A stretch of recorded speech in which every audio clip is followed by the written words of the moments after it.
The supplies I will be using in this video are cups and bottles, stir sticks, water, Floetrol, acrylic paint, a roll of plastic, giant or jumbo push pins, rubber mallet, canvas pack, water spray bottle, paint spreader, paper towels, torch, strainer, Liquitex pouring medium, Liquitex high gloss varnish, a 30 by 40 gallery wrapped canvas, a 36 by 36 gallery wrapped canvas, wire hanging hardware, and a cotton cloth.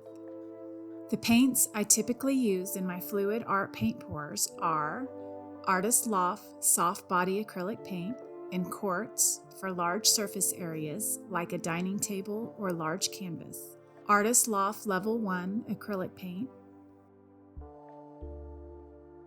Liquitex Basics acrylic,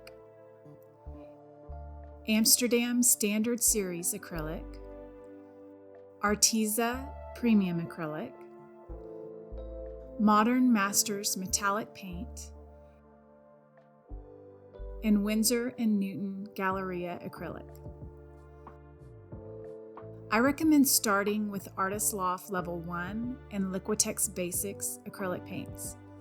Ultimately, you can experiment with any paint, but I've had the best beginner results with Artist Loft Level 1 and Liquitex Basics. They come in many colors and sizes, as well as metallics, and they are affordable. The medium I use most is Floetrol, and it is great for beginners. It comes in quarts and gallons. I get it at Lowe's and Home Depot. It is almost always hidden, and they rarely stock more than a couple products at a time. It's like a weird, mysterious product only available to those that are good at search games. It is usually hidden in between paint products, and it is always in a different place every time I go by it. To mix the paint, you need disposable cups and stir sticks. I get the cheapest cups I can find. I like the little disposable mini cups too for small mixes like metallics. Eventually, you'll want to get storage bottles for the leftover paint. My favorite bottle so far is this bottle from Lollyvief, also known as Love Life. I like the twist top lid, and the printed measurements are helpful too. They come in different sizes, and I will link the website in the description. The other bottles that I have tried are this flip top lid bottle purchased from Amazon. It is good for storage, but not as great when you want a controlled squeeze from the bottle. The next bottle from Amazon used to be my fave, but the lid can be super annoying, and sometimes dried paint gets stuck and clogs the tip. If you're looking for a quick buy and have a Michael's in your town, you can visit their baking section for bottles, and just recently I noticed that they are also carrying a new bottle in the artist paint section. They have a few bottles like this in their store. They don't have measurements and they have the annoying lid, but they are still a good option. If you have ever purchased tie-dye kits, I recommend saving the bottles. They are good for a smaller paint storage solution, although they don't have measurements and the lid poses the same issue as the others. Moving on to canvases. I recommend purchasing a canvas value pack. They come in square and rectangle options in a few different sizes. The major craft stores typically have them on sale every other week for affordable prices. If you don't have a store in your town, you can order them online and ship to your home. I mostly use Michael's. I love their rewards program and their coupons. The website and app are easy to use, and they have good deals. Joann and Hobby Lobby are other options. I like to prepare my canvases first so they can dry and tighten while I prepare my paints. If you shake a canvas, you can hear it moving. When you're doing fluid art, it is best to have a tight canvas. This tightening method is great for beginners. Just spray the canvas with a light mist of water. Try to get under the edges and then set it aside to dry. Sometimes I set mine next to an air vent or in a sunny window, but you can let them air dry as well. While those are drying, These are the 3M sticker hooks that I use to hang these small canvases for display. Here's an example. Once your canvases are dry, you can shake them again and voila, they are no longer loose. The next thing I always do is attach these giant or jumbo push pins. I have tried several different options and these are my favorite. They are easy to handle, easy to adjust for leveling, and because they have a flat surface, they don't rip your plastic that you lay down to protect the table surface. I use them on large and small canvases. As a side note, if you're going to paint a large canvas, I recommend attaching your hanging hardware at this stage. Before we begin mixing paint, we need to protect our table surface. I buy these plastic rolls from Lowe's and Home Depot's paint section. I also reuse my plastic, and as you can see, the paint peels right off if I want to remove some dried paint. It is not my intention to leave out any steps or keep secrets. If I have missed something or you have a question, please put it in the comments and I will reply.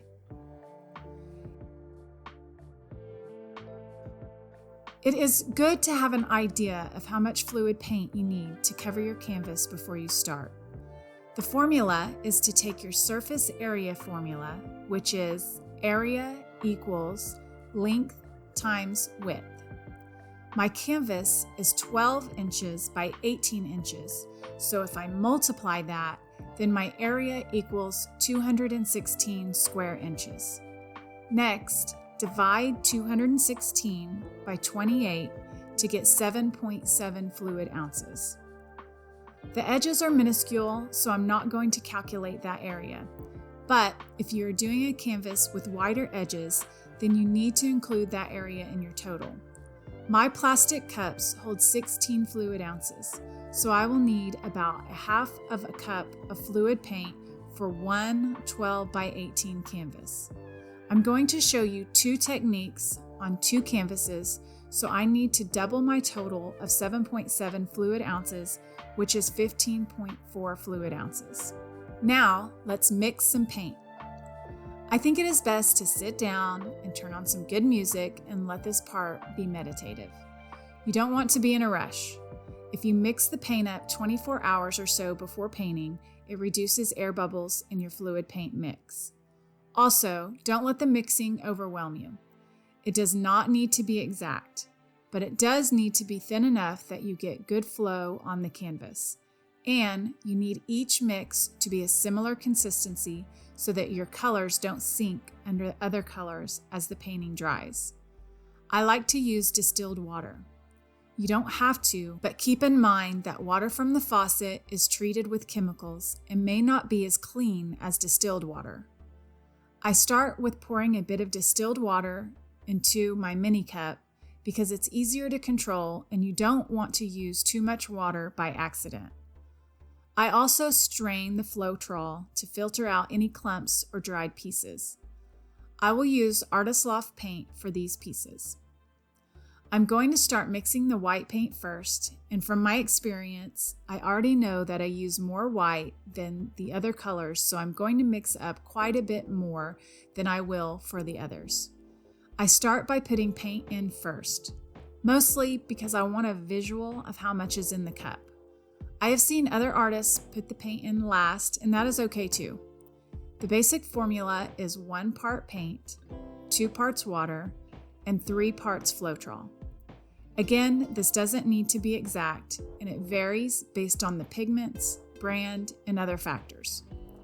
When I add the water, I only use a splash to start the mix. I add water sparingly as I go, and stir until I get a decent flow coming off of my mix stick. Next, I add the Floetrol and stir. If I notice that I don't have as much paint mix as I want, I just add more paint, water, and Floetrol. I stir and add water until the paint flows off of the stick without much resistance. I also check the consistency based on how the stick feels moving through the mixture. You can feel if it's too thick. Next, I am moving on to blue. I typically use a lot of blue in my paintings because blue is easy on the eyes, it is a calming color, and blue goes with just about everything. Like white, I know that I'm going to use extra blue to hopefully create a base color and a bit of negative space. So I'm mixing up extra blue. The same mixing process applies, and I will leave in all the video of all the colors being mixed because repetition is one of the most useful techniques when learning something new.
The Artist Loft colors I will be using in these paintings are white, brilliant blue, deep magenta, aqua green, and orange. Also, watch till the end and I will show you how to recreate these paintings on large canvases. When I finish mixing, I like to double check the mixtures in each cup to make sure nothing feels too thick or out of balance. Ultimately, keep in mind that your paintings are practice paintings, and it is okay to think of these as experiments. If something doesn't work right, it's okay. Making mistakes is how we learn and improve, especially in artwork.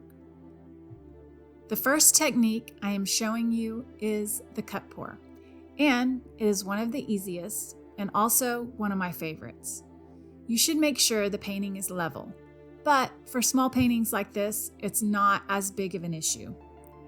You want to layer the paint in the cup, letting it run down the inside of the cup as you pour it in.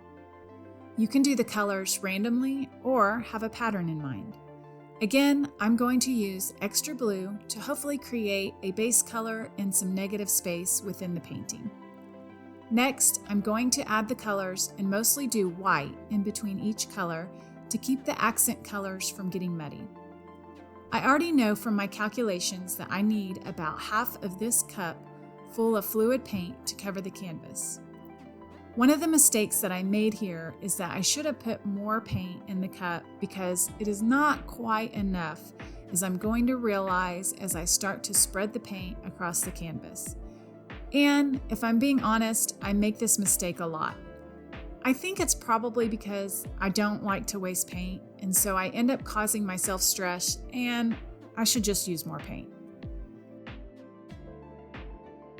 I like to start pouring in the upper left corner and try to get the paint to flow towards the bottom right corner. But you can pour it on however you want and figure out what you like best as you do your experiments.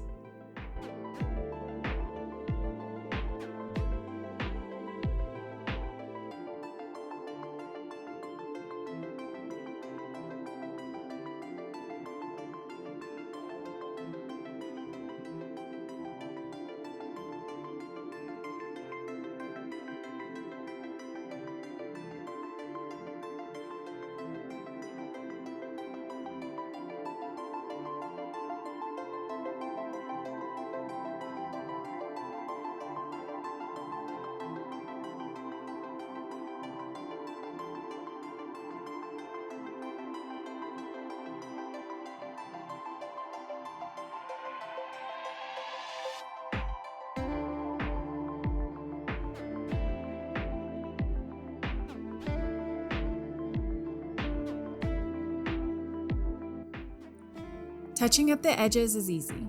You can use paint from the cups, or I like to use paint that is on the table and dab it onto any places that needs more paint.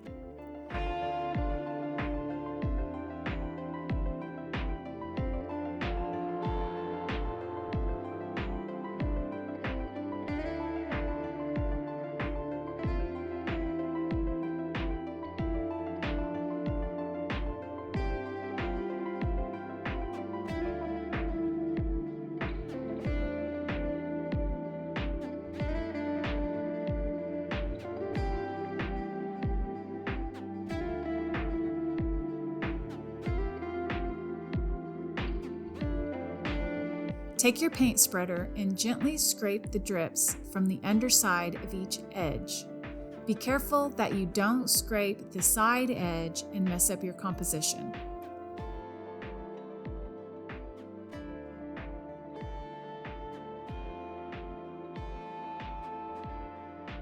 Next, you'll want to lightly torch the painting to pop air bubbles. You can get a torch in the baking section of most stores or online. I got my first one at Walmart. When it quit working, I upgraded to this creme brulee torch that I got from a cooking store. Don't let the fire intimidate you. These are easy to use, just read the directions, and they are easy to fill and refill with butane. Again, read the directions, but as you can see here, it is pretty simple. Do not get your flame too close to the canvas and keep the torch moving as you do not want to burn the paint. You're only trying to pop air bubbles. The torch can also encourage cells to appear. I'm really impressed at how beautiful this turned out. I really love it. Here's a close-up view. I will show you how it looks when it is dry coming up shortly.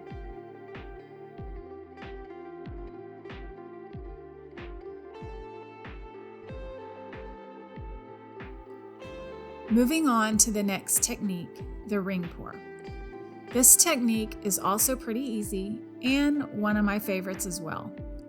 We will be pouring the colors into the cup the same way, but the biggest difference is that I want the center of my ring pour to appear lighter in color, so I will start with white. You can layer your colors in any order and start with any color you like. It really does not matter. But again, I will use white in between the colors for the most part to try to keep the colors from turning a muddy color. I have created some of my most visually interesting ring pours by just trying to use up extra paint and not paying much attention to composition at all.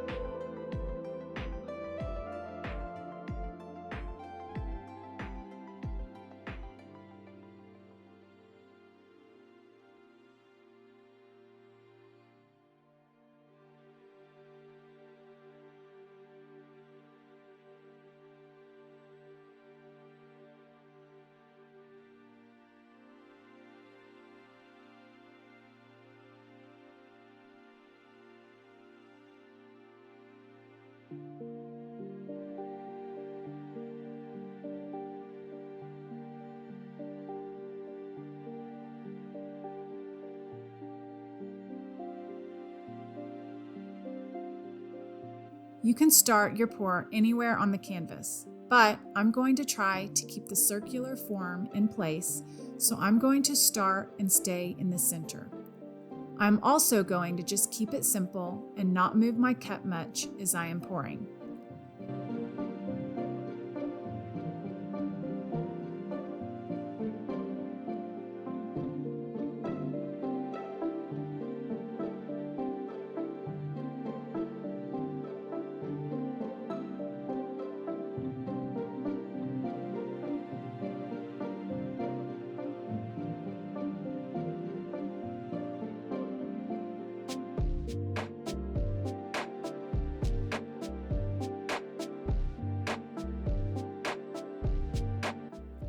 Next, I'm going to add some blue around the edges to help the ring pour flow across the canvas and try to keep it from breaking form.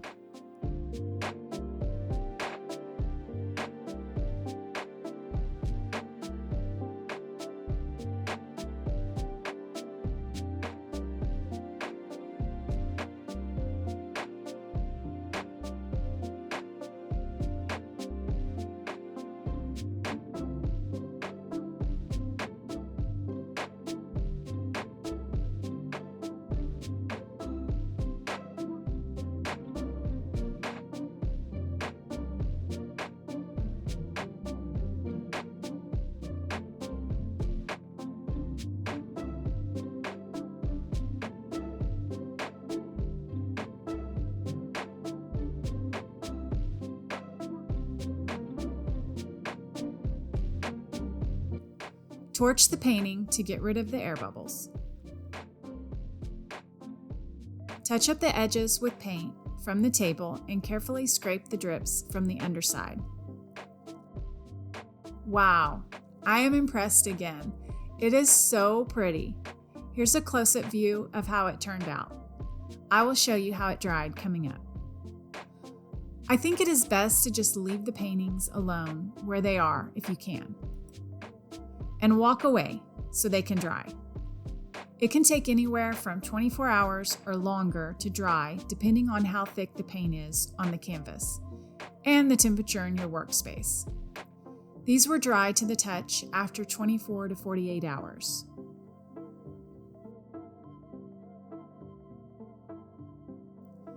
The great thing about having paint storage bottles is that you don't have to throw away your leftover paint. I just pour mine into the storage bottle, label it, and use it again when I'm ready. This is easier to do and less messy if you are sitting down when you pour the paint in the bottle.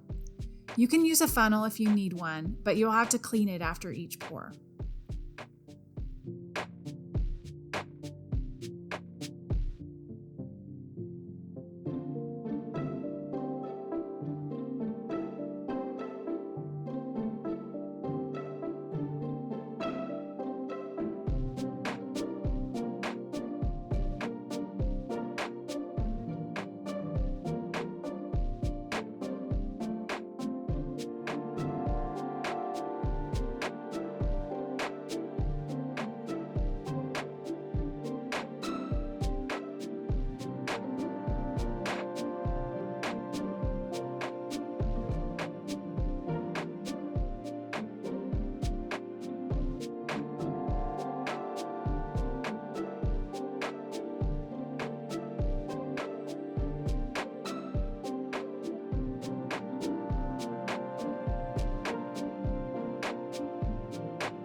And here's how the cut pour looks now that it has dried. Some acrylic paints dry in a matte finish, as this did, so I will show you a high gloss top coat technique that will make these colors pop. But you do not have to top coat your acrylic paintings if you like the finish. Acrylic paint is self-sealing, but top coating adds protection and can give you more options for changing the finished look from matte to satin to gloss to high gloss. Also, there are some acrylic paint brands that have a glossier dried result. Ultimately, it is up to you, the creator, to decide how you want your finish to appear. I have seen some artists only add top coat in certain areas to create different effects in different areas of a single painting. So don't let top coating stress you out. Experiment and see what you like. Also, I have a playlist of different top coat methods that I will link in the description. And here's the dried ring pour painting. I will do the same high gloss top coat technique on this painting to make the colors more vibrant.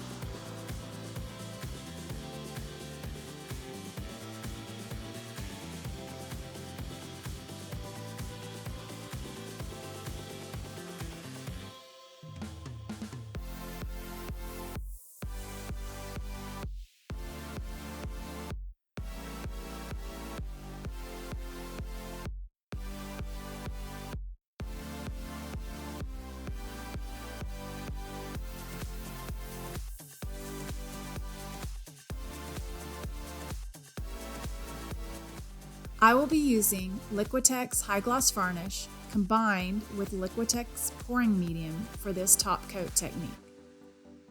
The formula that I will be using to calculate how much mixed top coat I need to cover the painting is the same as the paint mix formula amount, except I only need about half the original amount since the top coat mixture is much thinner.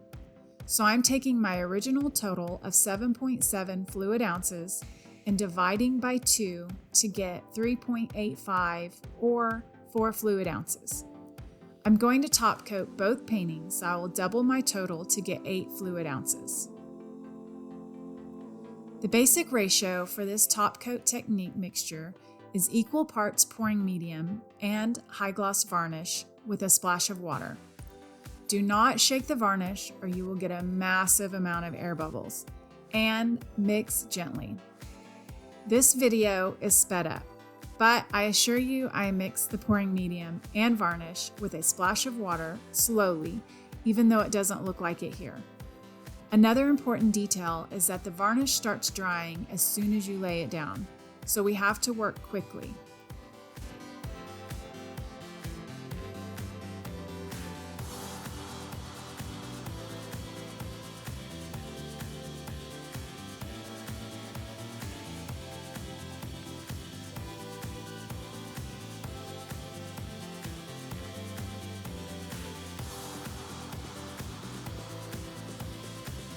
I am pouring the varnish mixture onto the surface and spreading it around the entire painting as quickly as possible. Do not overwork the product or you will be left with a surface with varnish marks all over it. Here, I'm trying to quickly spread the mix across the canvas without losing too much product over the edge.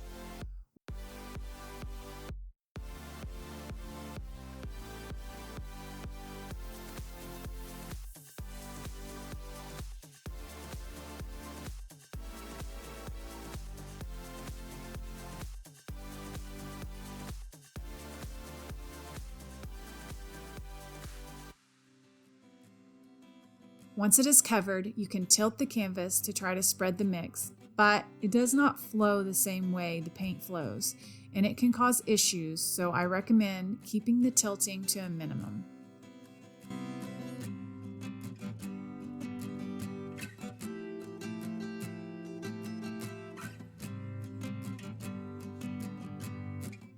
Touch up the edges after the canvas is covered. You can use product from the table and also just rub it with a gloved finger. Scrape the drips from the underside as well. Check the canvas for spots and areas that need more top coat and dab small amounts onto those areas.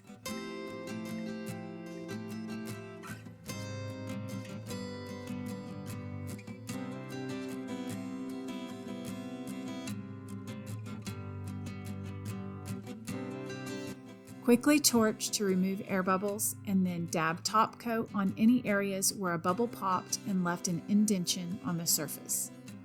Set it aside to dry and do not touch it again or you will leave marks in the top coat because it is already starting to dry. If you see an imperfection, it is okay. There's a good chance that it will level out as it dries. I'm going to do the same process on this next canvas. Also, I'm going to show you another top coat technique using Liquitex High Gloss Varnish to cover the large paintings to save money as it would cost several $100s in product to do the same technique on a large surface.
I keep a bottle labeled Top Coat Mix to store leftover top coat mixture for future use. These will be dry to the touch in a couple of hours. You can either consider them done as they will be glossy after the first application, or you can add more layers if you want to achieve a thicker, glossy effect that is comparable to epoxy resin. I'm going to do one more coat. And it should be noted that each coat after the first goes on much smoother and there is less and less resistance from the canvas as it gets top coated. Next, I will show you how these look once they are dry.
And here's the cut pour painting with 2 layers of varnish top coat mix. The top coat dried nice and smooth, and the colors are much more vibrant.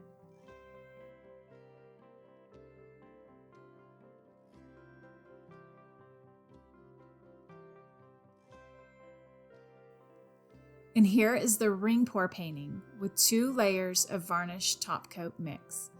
I can see some slight markings from when I tilted the top coat and probably shouldn't have, but it isn't too big of an issue and I think it looks really nice.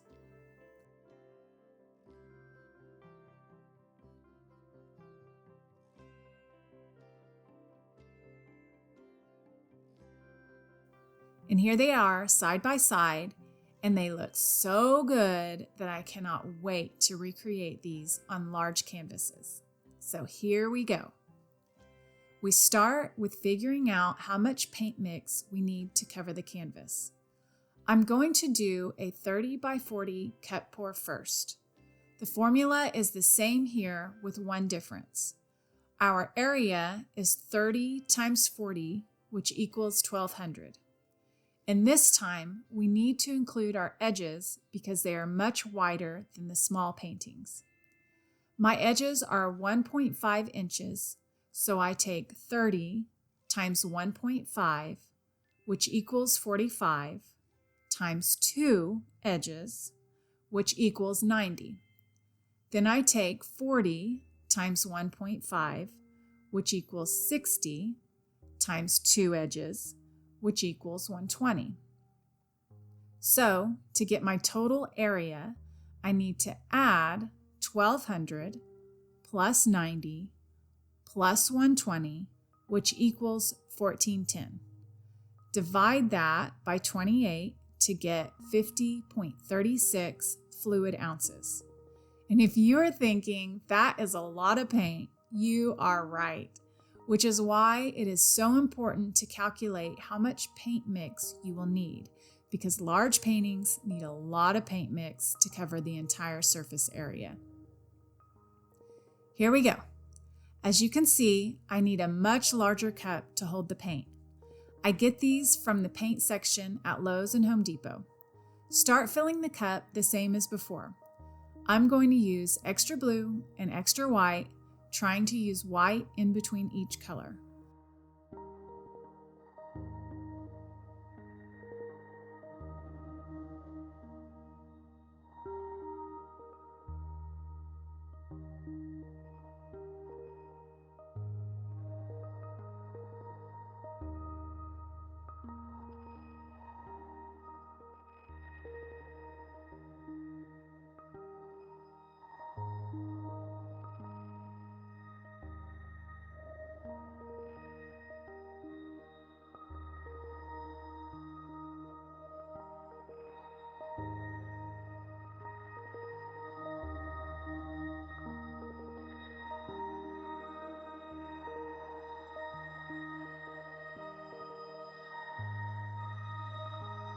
I'm going to take the lids off the bottles so I can pour the paint in much quicker. At the end of this pouring into the large cup, I'm going to just pour the paint in without trying to get a good order because I need to pour paint around the edges of the canvas for flow, and most of that paint is going to run off onto the table. Sometimes I mix up extra base color and pour that along the edges before I begin pouring from the cup.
After I get paint mix around the edges, I'm going to start in the left corner and work the paint towards the right corner. We want to work our edges as we go to make sure we are getting enough flow over the edge. If you have paint gaps on the edges, grab some paint from the table and add it to the edge to help encourage the paint mix to flow over and down the edge. Continue this process of tilting to cover the top left corner and left side while touching up the edges before tilting the paint across the canvas.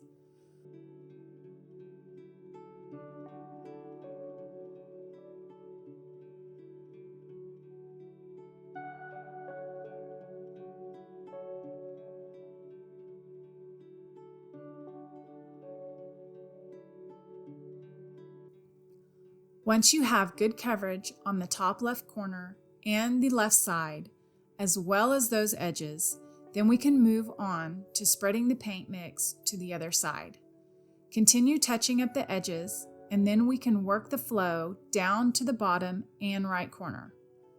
Touch up the edges before you are done tilting the flow so the paint can flow over the edge in a nice, unobstructed, continuous composition.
When you are done tilting the painting, check your edges, scrape the paint drips from the underside of the canvas, and torch out the air bubbles.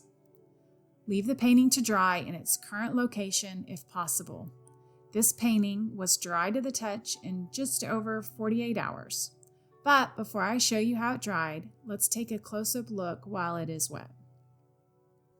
We have a lot of cells coming up. I do see a few areas that look a bit muddy due to not putting enough white in between the colors, but it could clear up as it dries. I love the white areas with the accent colors peeking through. And although it is very colorful, it still appears mostly blue, which I love.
Now let's see how it dried. And here it is in natural lighting. I really love it. And the wet, muddier sections dried much nicer. It does have a matte finish, and I am super excited to see this with a glossy top coat to really make those colors pop, which I will be showing you a simple top coat method for this coming up, so keep watching. But next, we are going to do the large ring pour painting.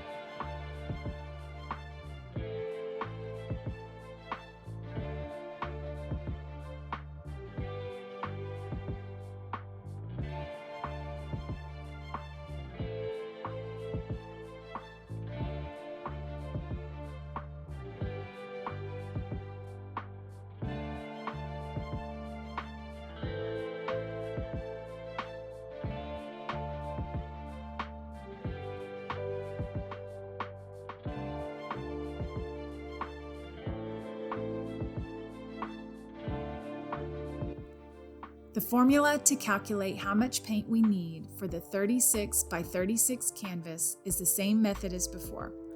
We will take our area, which is 36 inches by 36 inches, and multiply that to get 1296. Next, we calculate the area of our edges, which is 36 times 1.5, which equals 54, times 4 edges, and that equals 216. We add our total areas together to get 1512.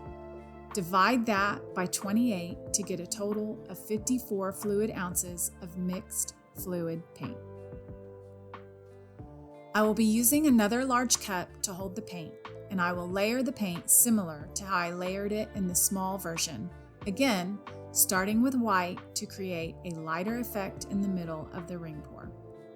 I will add each color with white separating the colors to prevent them from becoming muddy. I'm not going to show the entire video of me filling this cup because it took me over 10 minutes, but I kept the same pattern throughout that you are seeing here. Next, I'm going to start pouring the paint in the middle of the canvas. And again, because this is a beginner video, I will just pour it straight out of the cup without trying to add any movement.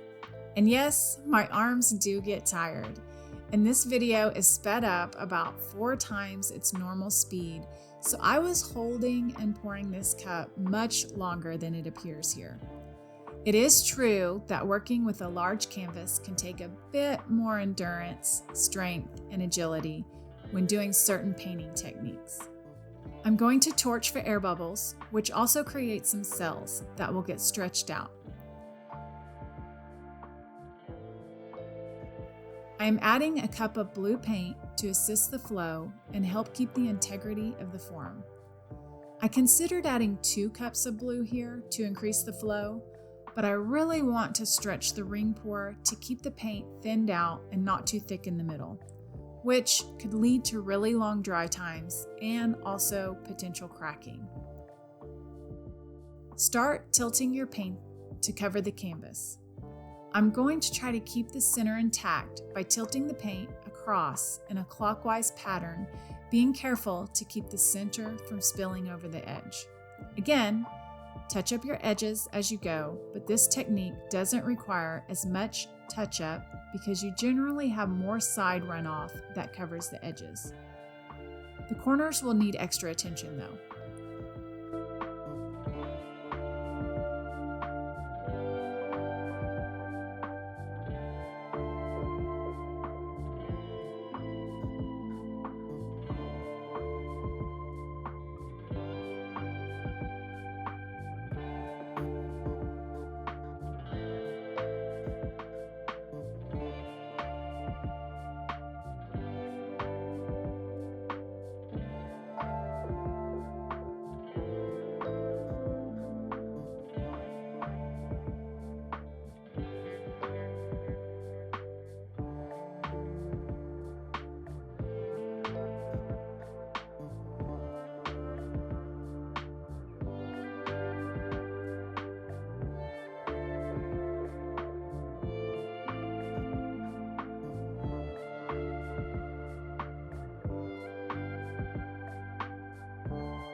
Once the canvas is fully covered, I work the center of the ring back into the center of the canvas. But you can do yours however you want, and it is okay if your center spills over the edge. Ring pours do not have to be perfectly symmetrical or look exactly how you envisioned. And sometimes what you think is a mistake turns out to be the highlight of the painting.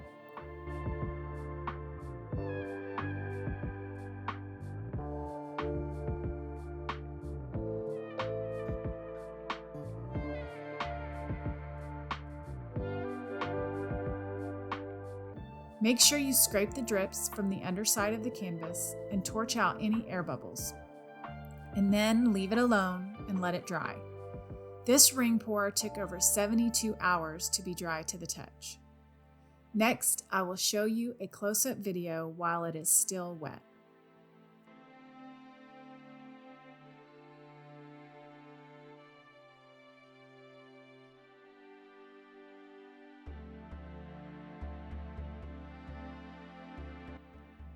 It is a bit difficult to get a close-up video around a larger painting, so forgive my camera work. But here it is, immediately after finishing the pour.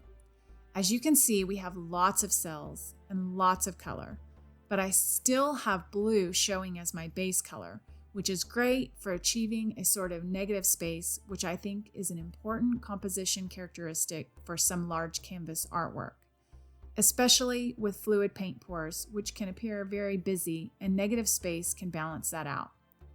I expected it to have a bit more white, but I really like it, and it kind of reminds me of the eye of a storm.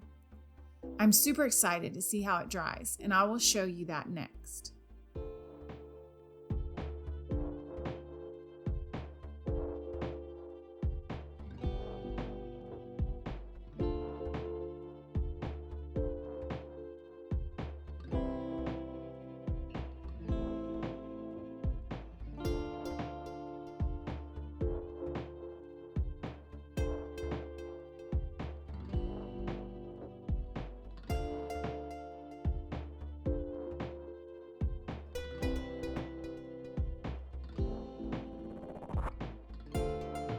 And here's how it looks in natural lighting now that it has dried. This one took longer to dry, again about 72 hours. We have a lot of cells and a lot of blue. I love the hint of color showing through in a sort of rainbow effect. And the white in the middle definitely reminds me of the eye of a storm. As with the large cut pour, both paintings have a lot of visual interest. And thanks to the blue, they aren't too busy for such large paintings that don't actually have any negative space. This sort of visual trickery is one of the many reasons that I love using blue in my paintings. Moving on, I will show you a top coat method that doesn't involve any toxic ventilation issues, such as using a spray top coat, and is easy on the budget, as well as being simple and quick with no mess and no fuss.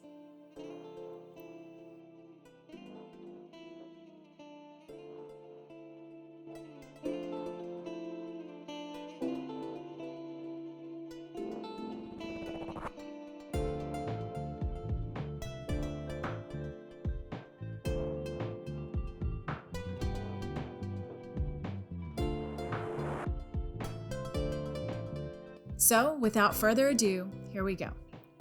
First, you want to clean your surface with a lint-free cloth. I will be using Liquitex High Gloss Varnish again, but instead of mixing it with medium to pour and create a layered glass effect, we are going to wipe it on with a cotton cloth.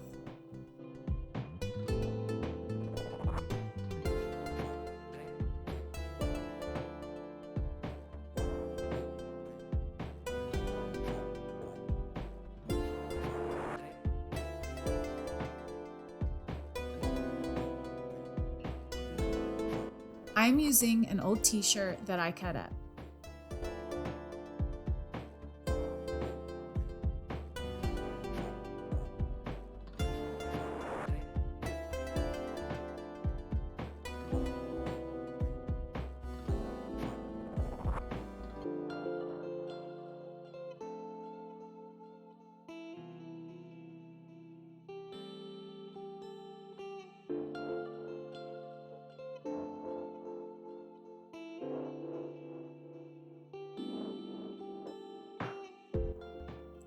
Begin by dipping the cloth in the top coat and work it into the canvas.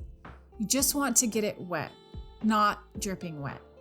If you put it on too thick, you will have more noticeable markings on the finish. You'll have to look at it from an angle to see the application. Don't worry about getting perfect coverage. You can reapply after a couple of hours. I'm going to do 3 coats. I'm also doing a sort of crosshatch wiping technique to try to minimize any puddles left behind. But you don't have to do this step. This method does leave some marks, but they are minimal and not as noticeable as using a sponge or a paintbrush.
Make sure to get your edges and then let it dry.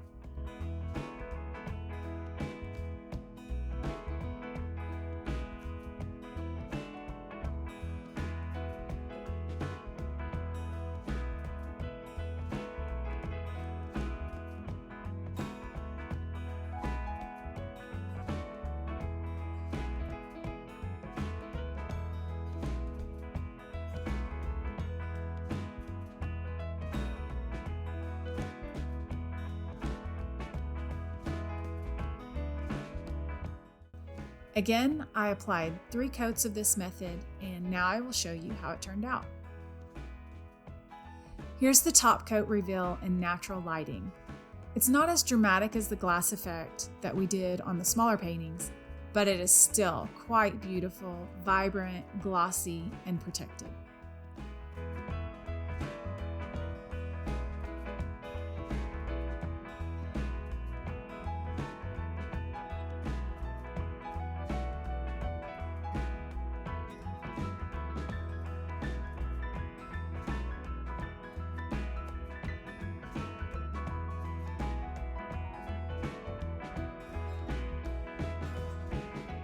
Now I'm going to do the same technique on our large ring pour painting.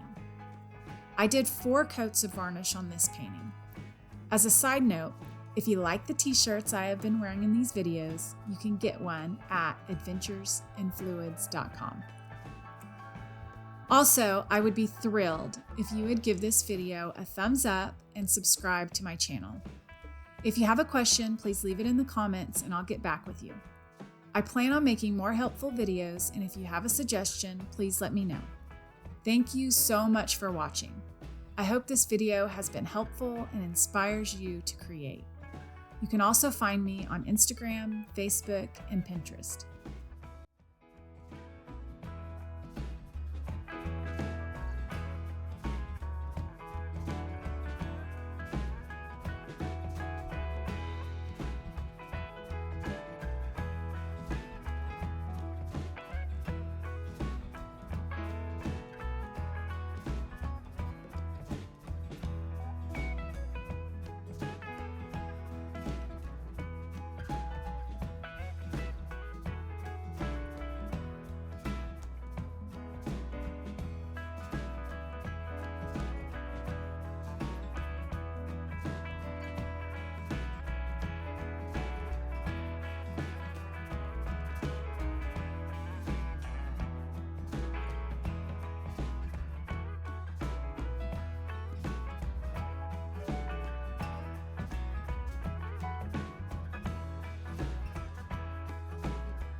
Now let's get a look at the dry reveal of this varnished artwork.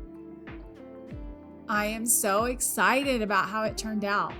There are minimal markings from the varnish and the colors really pop with a subtle gloss finish.